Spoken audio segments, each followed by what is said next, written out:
आपका प्रश्न है वायु के सापेक्ष कांच का अपवर्तनांक 1.50 है तथा कांच के सापेक्ष हीरे का अपवर्तनांक 1.61 है। तो वायु के सापेक्ष हीरे का अपवर्तनांक ज्ञात कीजिए।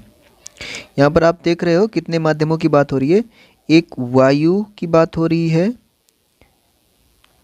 इसको अगर हम बताएं कि ये पहला माध्यम है, ये पहले इसका यूज हुआ है वर्ड, तो ये पहला माध्यम मान लेते हैं। दूसरा माध्यम कौन सा यूज हुआ? कांच, ठीक है ना। और तीसरा माध्यम क्या यूज हुआ है? यहाँ पर हीरा, ठीक है। अब यहाँ पर इनका दोनों माध्यमों के सापेक्ष अपवर्तनांक जो दिया गया उसको लिख लेते हैं। वायु के सापेक्ष कांच का अपवर्तनांक यानी पहले माध्यम के सापेक्ष दूसरे माध्यम का अपवर्तनांक कितना दे रखा है? 1.50, ठीक है। कांच दूसरा था, कांच के सापेक्ष हीरे का यानी दूसरे माध्यम के सापेक्ष तीसरे माध्यम का अपवर्तनांक दिया गया है। दूसरे माध्यम के सापेक्ष तीसरे माध्यम का अपवर्तनांक 1.61 दिया गया है। उसके बाद कह रहा है वायु जो कि पहला माध्यम था, वायु के सापेक्ष हीरा जो कि तीसरा माध्यम है। तो यानी वायु के सापेक्ष हीरा यानी पहले माध्यम के सापेक्ष तीसरे का अपवर्तनांक आपको ज्ञात करना है। क्या ज्ञात करना है? पहले माध्यम के सापेक्ष तीसरे माध्यम का अपवर्तनांक आपको ज्ञात करना है, ठीक है। तो इसको लगाने के लिए आप क्या करोगे? एक फार्मूला अप्लाई करोगे। यहाँ पर लिखोगे चूंकि पहले माध्यम के सापेक्ष दूसरे माध्यम का अपवर्तनांक होता है पहले माध्यम के सापेक्ष तीसरे माध्यम का अपवर्तनांक अपॉन दूसरे माध्यम के सापेक्ष तीसरे माध्यम का अपवर्तनांक, ठीक है। ये फार्मूला होता है। तो लिखोगे इसलिए यहाँ से जिसकी जिसकी वैल्यू फाइंड है आपको उसको पुट करना है। क्या क्या फाइंड है? 1 and 2 फाइंड है यानी पहले माध्यम के सापेक्ष दूसरे माध्यम का अपवर्तनांक मालूम है। और क्या मालूम है? 2 and 3 मालूम है यानी दूसरे माध्यम के सापेक्ष तीसरे माध्यम का अपवर्तनांक मालूम है। इन दोनों को पुट करोगे और ट्रांसफर करके कैलकुलेशन करोगे 1 and 3 यानी पहले माध्यम के सापेक्ष तीसरे माध्यम का अपवर्तनांक ऑटोमेटिक निकल जाएगा, ठीक है। तो हम क्या करेंगे? यहाँ पर वैल्यू पुट करेंगे सबका। देयरफॉर 1 and 2 मालूम था 1.50 इज इक्वल टू 1 and 3 मालूम करना है। वो 2 and 3 भी मालूम है 1.61। तो 1 and 3 नहीं मालूम है, ठीक है ना। इसको फाइंड करना है अपॉन 2 and 3 मालूम है 1.61।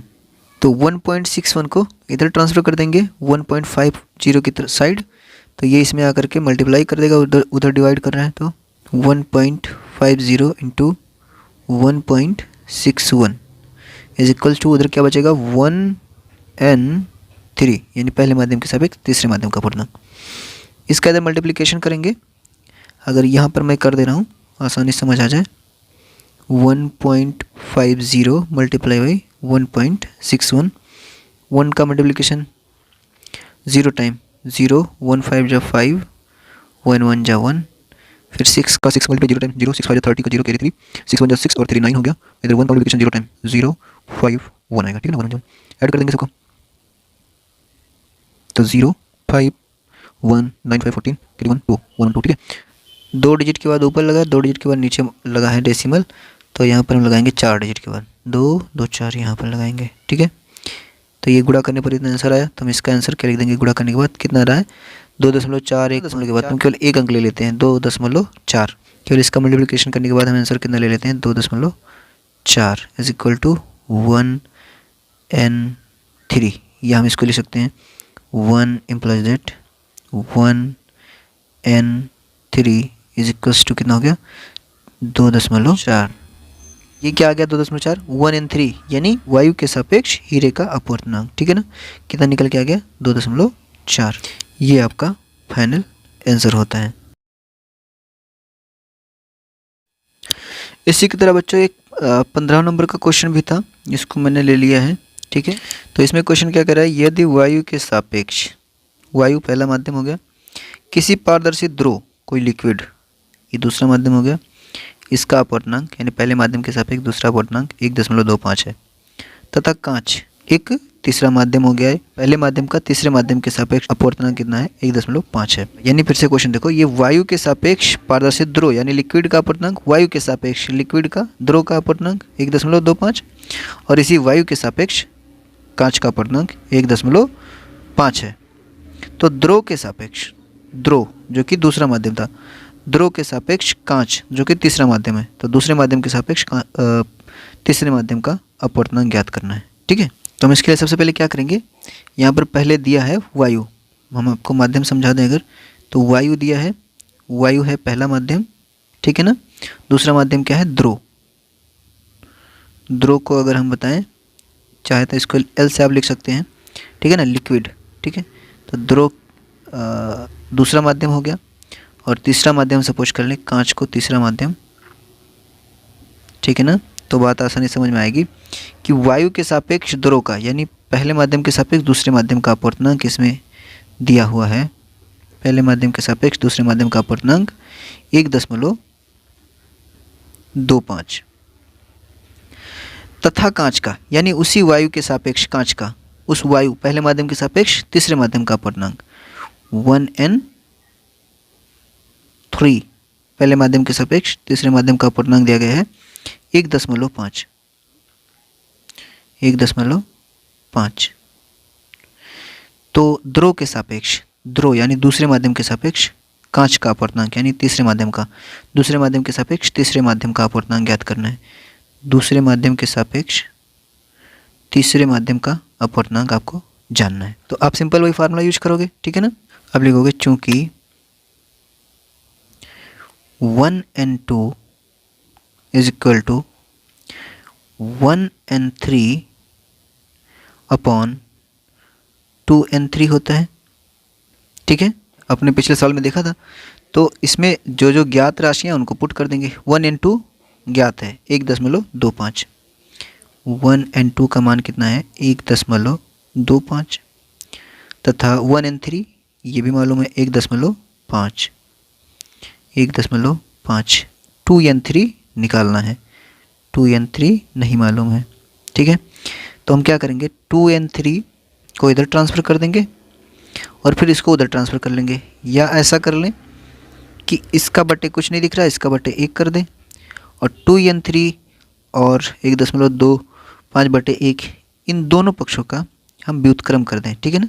तो जैसे हम व्युत्क्रम करेंगे तो तुरंत ये क्या हो जाएगा, हर जो है अंश में बदल जाएगा और अंश हर में बदल जाएगा, ये हर अंश में चला जाएगा और अंश हर में आ जाएगा, ठीक है। तो हम दोनों पक्षों का व्युत्क्रम कर देते हैं, तो चाहो तो यहाँ पर आप लिख लो कि क्योंकि दोनों पक्षों का व्युत्क्रम करने पर हम इसका व्युत्क्रम कर देंगे तो आ जाएगा 1/1.25 is equals to 2n3 upon 1.5। अब ये 1.5 इसमें डिवाइड करने लगा, तो इसको इधर ट्रांसफ़र कर लेंगे, तो इधर आएगा तो गुणा करेगा, तो गुणा करेगा तो कहाँ लिखा जाएगा, अंश में गुणा करेगा, ऊपर हो जाएगा, ठीक है ना। तो इसको आगे सवाल देखो, 2n3 इक्वल के उस साइड रह जाएगा, यानी दूसरे माध्यम के सापेक्ष तीसरे माध्यम का अपवर्तनांक, यहाँ पर 1/1.25 के साइड आकर के 1.5 गुणा कराएगा।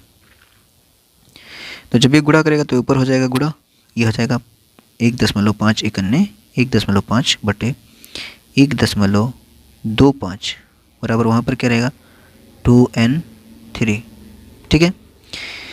इनका कैलकुलेशन अब करते हैं, तो यहाँ पर अगर दशमलव दाहिने तरफ से समान अंक के बाद रहता तो दशमलव ऑटोमेटिक खत्म हो जाता, ठीक है ना। या ऐसा समझो कि अगर हम दशमलव हटाना चाहें तो दाहिने तरफ से अंकों की संख्या समान कर देंगे, दशमलव के बाद दशमलव के दाहिने तरफ अंकों की संख्या समान कर देंगे। अगर जैसे यहाँ पर अंकों की संख्या दशमलव के बाद 2 है, ऊपर 1 है, अगर दोनों में 2 हो जाता तो ऑटोमेटिक दशमलव को हम कैंसिल आउट कर सकते थे। तो इसके लिए हम क्या कर देंगे, यहाँ पे 0 लगा देंगे, ठीक है ना। और दशमलव के बाद हम दाहिनी तरफ 0 कितना भी लगाने के लिए फ्री होते हैं, ठीक है। तो ये 0 यहाँ पर लगा देंगे और क्या करेंगे, यहाँ से दशमलव को कैंसिल आउट कर देंगे, ठीक है। तो ये हो जाएगा 150/125 बराबर 2n3। इसके बाद क्या करेंगे हम, ऊपर नीचे देखो ये 25 से कट रहा है, ठीक है ना। 25 पंचे 125 होता है और 25 छक्का 150 होता है। तो इस तरीके से कितना आ जाएगा 6/5, और उधर क्या है 2n3।